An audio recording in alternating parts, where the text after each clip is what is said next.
네, 오늘 만나실 모델은 토요타의 중형 세단 캠리인데요.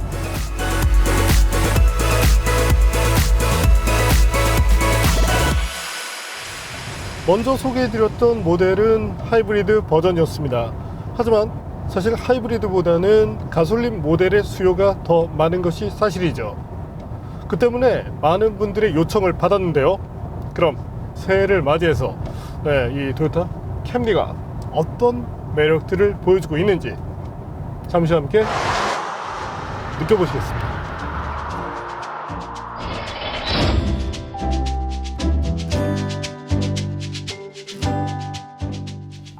8세대 캠리의 인기가 뜨겁습니다. 신차 출시 이후 누적 계약수가 3,000대 이상을 기록했을 정도인데요. 한국 토요타는 2018년에는 캠리를 5,500대까지 판매하겠다는 목표를 세웠습니다. 그 중심에는 캠리 가솔린 모델이 있습니다. 하이브리드 모델과 비교해 660만원까지 저렴한 가격적인 이점을 갖기 때문입니다. 외적인 부분에서 가솔린 모델과 하이브리드 모델 간 차이는 확인하기 쉽지 않습니다. 디자인의 차별화는 없기 때문입니다. 킨 룩이라고 불리는 디자인 테마 덕분에 존재감 역시 강합니다. 헤드램프와 리어램프 모두 LED가 사용됐으며 엠블럼은 내연기관에서 사용되는 검은색 바탕이 적용됐습니다. 18인치 휠과 235mm 너비의 브리지스톤 EL440 타이어가 장착됐다는 점 역시 하이브리드와 동일합니다.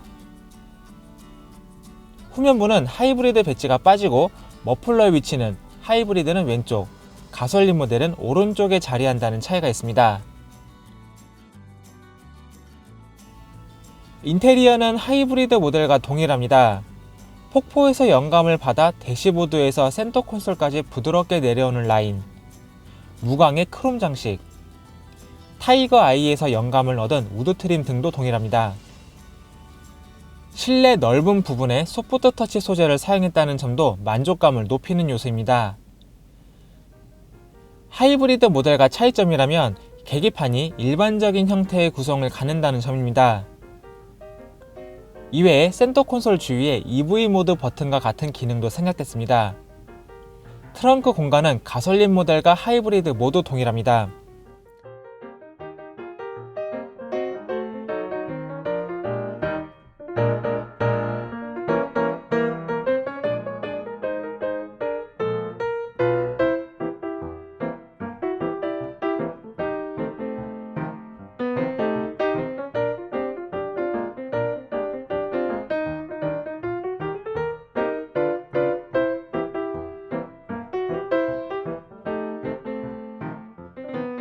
액티브 세이프티 시스템도 잘 갖췄습니다.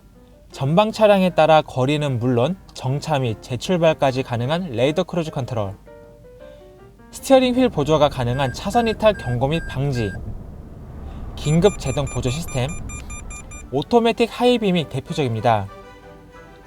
캠리 가솔린 모델은 상대적으로 저렴한 가격과 높은 효율을 앞세움과 동시에 주행 감각까지 높였습니다. 과연 저희 팀에게 좋은 평가를 받을 수 있을지 바로 확인해 보겠습니다.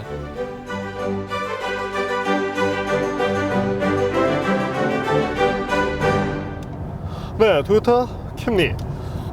이번 모델에서 가장 중심이 되는 것은 사실 파워트레인의 변화입니다. 물론 여러 가지를 정말 많이 바꿨는데 다른 부분은 먼저 소개해드린 하이브리드에서 체감을 했었기 때문에 당시에도 좋아진 핸들링, 그 밖에도 견고해진 차체, 여러 가지 부분에 대해서 칭찬을 해드렸었죠. 하지만 파워트레인의 변화, 아무래도 이번 모델에서 중심이라고 생각이 되는데요. 김선웅 기자에게 파워트레인의 변화에 대해서 한번 얘기를 들어보시죠.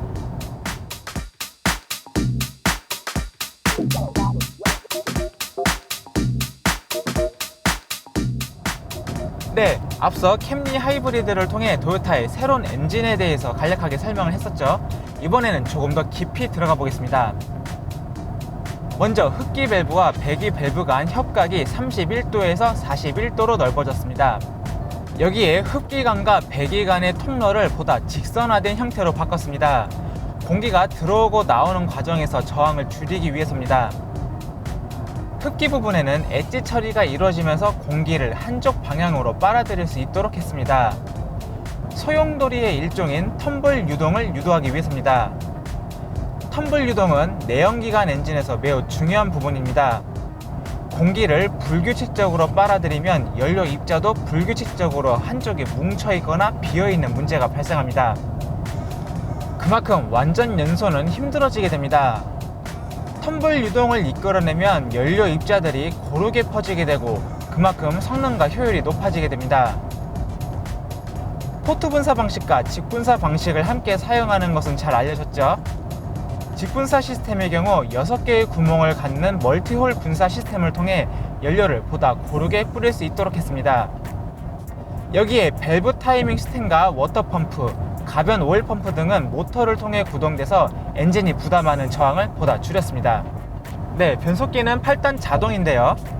다판 클러치로 이루어진 락업 클러치를 갖추고 있어 저단에서부터 확실한 직결감을 느낄 수 있도록 했습니다. 그만큼 보다 즉각적인 반응을 이끌어낼 수도 있고요. 당연히 6단보다 촘촘해진 기어비를 통해 엔진의 성능을 보다 효율적으로 전달할 수도 있습니다. 8단 변속기지만 부피는 6단보다 작아졌다고 합니다. 이러한 변화를 바탕으로 신형 캠리는 성능과 효율을 높이고 감각적인 부분까지 개선이 이루어지게 됐습니다.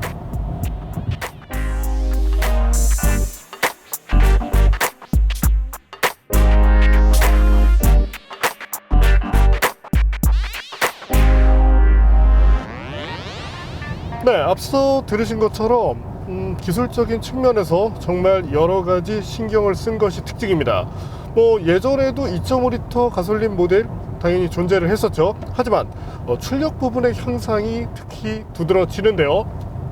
기존 대비 26마력이 향상된 207마력의 최고 출력을 낼 수 있습니다. 사실 이 정도의 출력은 과거 그 고급 브랜드인 렉서스의 2.5리터 엔진에서나 구현되었던 것인데, 네, 대중성이 강한 캠리에 이와 같은 고출력을 넣었다는 점, 네, 상당히 마음에 듭니다. 물론 열 효율이 40% 이상에 달한다는 것도 수치적인 경쟁력이 될 수 있겠지만 사실 그런 부분을 소비자들이 느끼기는 힘들죠. 단 출력 부분은 누구나 쉽게 느낄 수가 있죠. 또한 최대 토크도 1.2kgm 정도가 향상이 되었습니다. 때문에 현재가 24.8, 기존의 23.6 대비 늘어난 만큼 조금 더 여유로운 그런 가속감을 느낄 수 있다는 점이 좋죠. 네, 여기서 잠시 구동 손실률에 대해서도 한번 알아볼까요? 사실 저희가 도요타 모델을 측정할 때마다 상당히 애를 많이 먹습니다. 제대로 측정이 되는 경우가 거의 없기 때문인데, 이 제어 로직 자체가 다른 차와는 다르게 되어 있다 보니까 지금 보시는 건 사실은 이제 토크 없이 마력만 보고 계신데, 이 마력 역시도 이 캠리는 6000rpm대 이상에서 최고 출력을 내도록 만들어져 있습니다.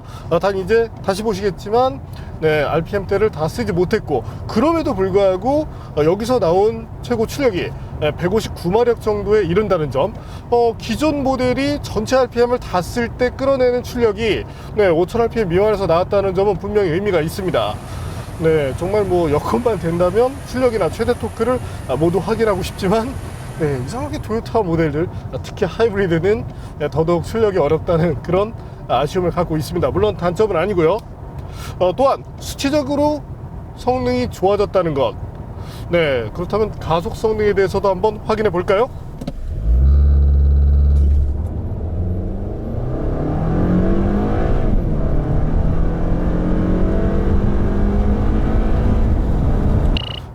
분명 기존 모델 대비 더 빨라진 성능을 볼 수가 있습니다. 0. 몇 초 줄이는 게 어찌 보면 의미가 없을 수 있지만 최고 출력을 활용해서 차가 나가는 그런 어떤 포텐셜 부분을 가늠할 수 있다는 점으로 본다면 그래도 의미 있는 테스트 중에 하나인데요. 이와 같은 부분에서도 분명히 나아진 모습을 보여주었습니다. 단 이것이 성능적으로만 개선이 되었다, 물론 그 자체도 의미가 있겠지만 현재 모델에서 조금 더 의미를 부여하고 싶은 부분이 있다면 바로 주행 연비인데요. 2.5리터 가솔린 엔진, 그렇다면 MVH에 대한 기대감을 높일 수가 있게 되죠. 그런 측면에서 바라봤을 때 캠리는 분명히 가치가 있습니다. 더욱이 중요한 것은 앞서 보셨던 연비 부분에서의 강점인데요. 네, 저희가 테스트하면서 마치 국산 준중형 1.6L 직분사 엔진이 들어간 그 모델과 비교해도 거의 뭐 유사한 정도의 연비가 나온다는 점에 정말이지 놀랐습니다.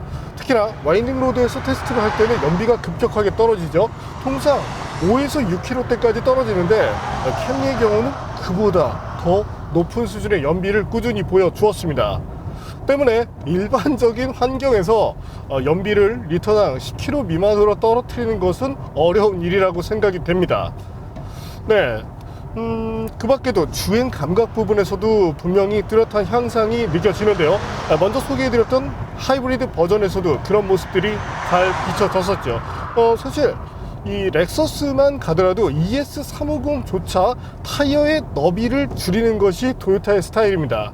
뭐 어찌 보면 미국 시장에서는 그런 것들이 크게 필요하지 않을 수 있는데 현재 캠리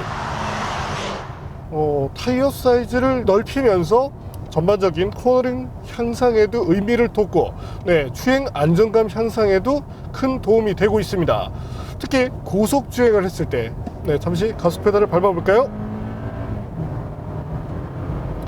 네, 현재처럼 차가 이렇게 달리고 있는 상황에서 안정감 부분에서도 월등히 나아진 모습을 보여줍니다. 물론 작은 쇼크를 처리해내는 능력에 있어서는 과거 쪽의 부드러운 세팅이 좀 더 유리하긴 했지만, 네, 현재는 적정 승차감과 어떤 성능 그 중간에서 타협을 잘했다는 모습이 비춰지네요.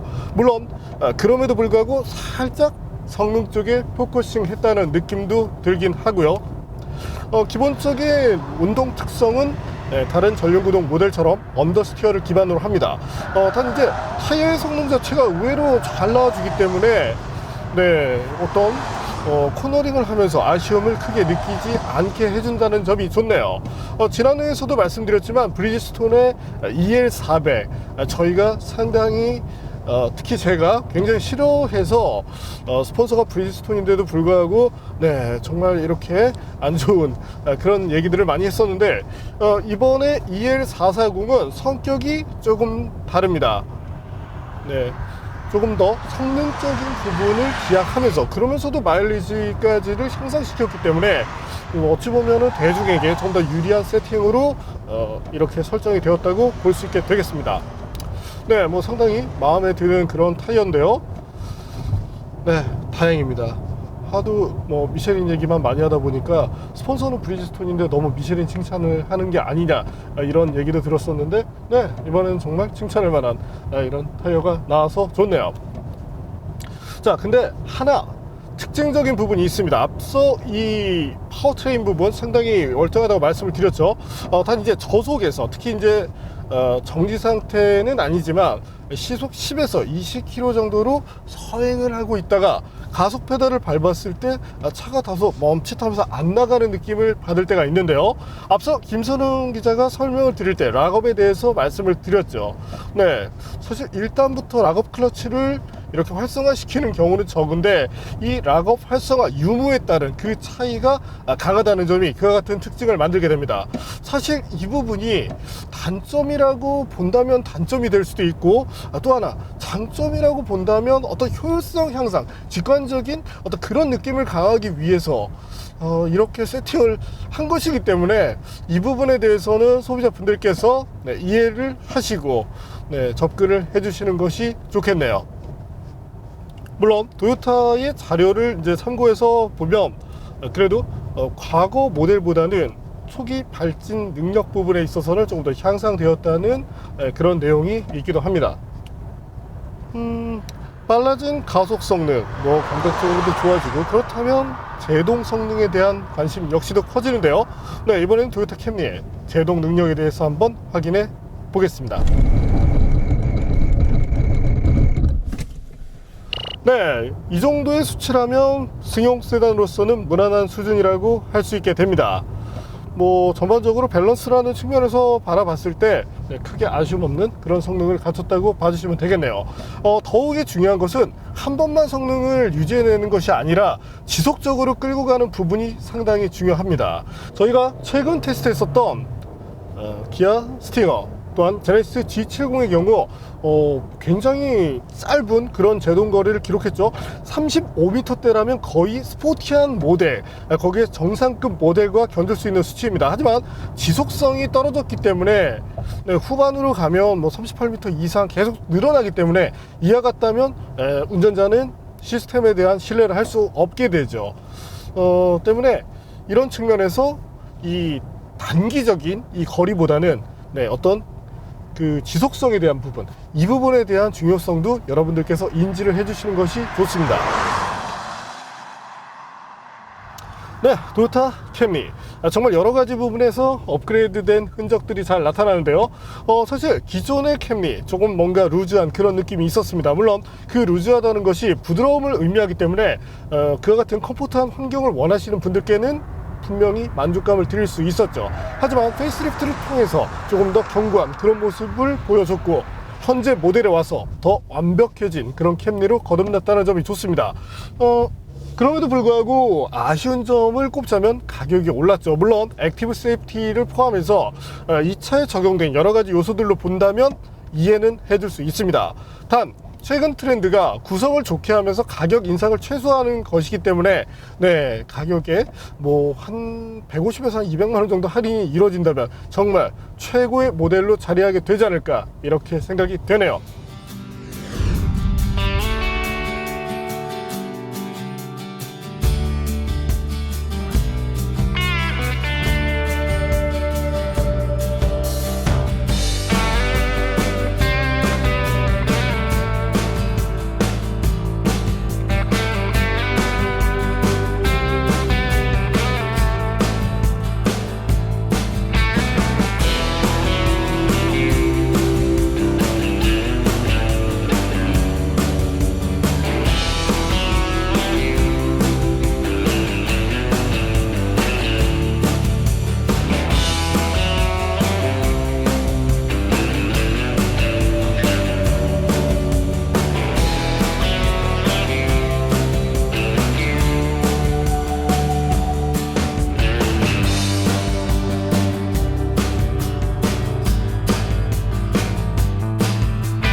네, 오늘 만난 도요타 캠리, 그러고 보니 소음 부분에 대해서 빼놓고 갔는데요.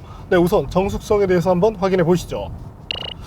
현재 보시는 것처럼 아이들에서는 소음이 조금 있는 것으로 나타났습니다. 물론 실제 차를 타고 있을 때 이것이 거슬리는 수준은 아니지만 이번 모델로 오면서 효율은 좋아졌지만 아이들에서의 소음이 조금 증가했다는 점은 특성으로 받아들이실 필요가 있겠네요. 뭐 그래도 더 탄탄해진 차체, 특히나 TNGA 플랫폼을 적용하면서 도요타가 정말 달라진 모습을 보여주고 있는데, 그 중에 하나가 이번 캠리가 아닌가, 이렇게 생각이 됩니다.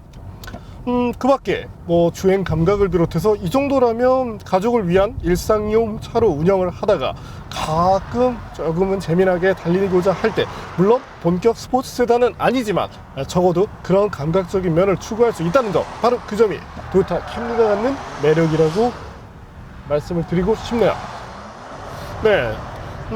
알티마 비교를 한다면 알티마는 가격에서 유리하지만 구성적인 부분, 성능에서는 아쉽게도 캠리 쪽이 더 나은 모습을 보여주고 있습니다.